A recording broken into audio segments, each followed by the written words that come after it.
I'm Dom from TRP, and I'll see you guys at the Runway Thrash at Cootamundra.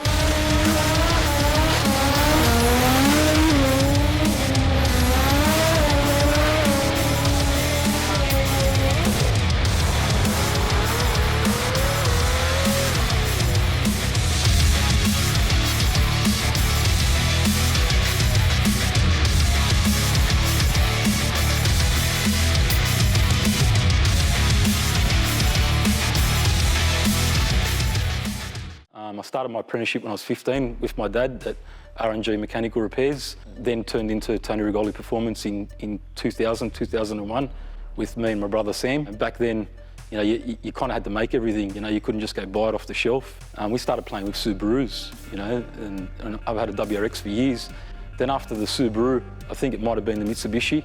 The Nissan's come along, you know, with customers. We've never really been limited to working on one car. I have never particularly chosen that car, it's just what's come up, you know. Well, we raced a wagon for a fair few years. That was still all-wheel drive. When we moved into the two-door, that car was tubbed initially, but then we sort of converted it back to four-wheel drive, and then we went back to rear-wheel drive, and you know, that car's still around and it still holds its own. I raced a Corolla for a bit for a customer, K25.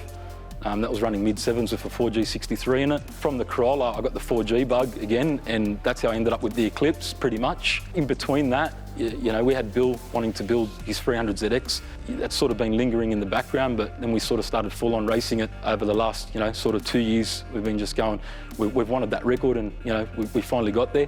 Basically, we had to beat Mark Jacobson. He's always had the record in the background. And it was like 663 at 2:11, I think. We needed to beat Anthony Matuk for mile an hour. And, you know, we finished up with a 660 at 2:20. The 300ZX was always going to get rebuilt, but obviously not accident damaged. It was going to be repainted, and we were planning to go straight into the 350Z and sort of campaign that how we campaigned the 300. In between that, there was always going to be the GDR. You know, the 350, we could have had it ready, but it's not something that we want to rush into, you know, because it's just, we're sort of taking a step up and we want it right, we want it done right.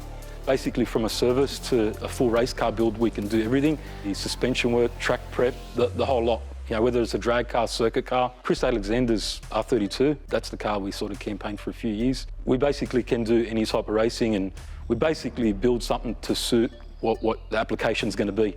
We're bringing the Red Rocket. This car here, we purely built it for Adrian.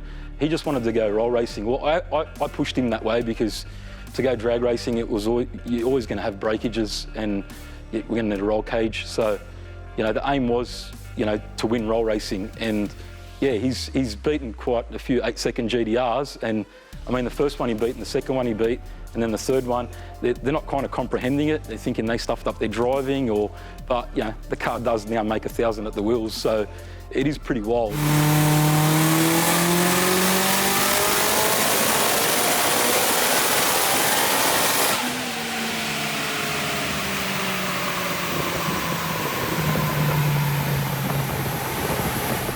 4G63 engine, the OEM block. It runs the original head, the 9.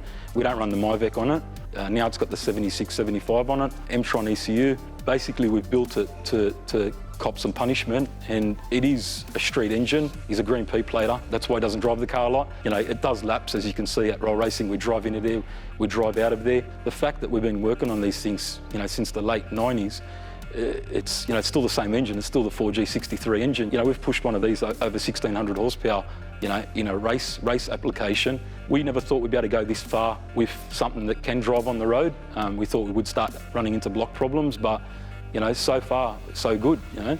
Now Adrian's wants to go drag racing, and yeah, we're putting the R200 rear end in it. Then we're gonna have to start working forward. You know, I don't know what that transfer case is gonna take, but it doesn't look too big.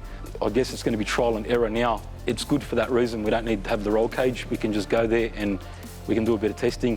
Adrian needs to brush up on drag racing too. He hasn't done much of it. We need to get the launch control right. The first time was a drag battle in 2010.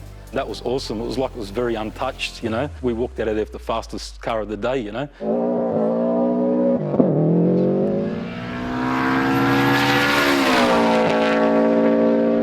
I haven't been back since. I have, because we've been playing race cars, you know. I reckon it's going to be good, but I'm not driving this time, so it's not going to be as fun. I mean, there's a little bit of pressure for the car to do something because now it's so well known. But I got no doubt that he's going to have plenty of speed. You know, the ET might not match the speed, but it's a good start.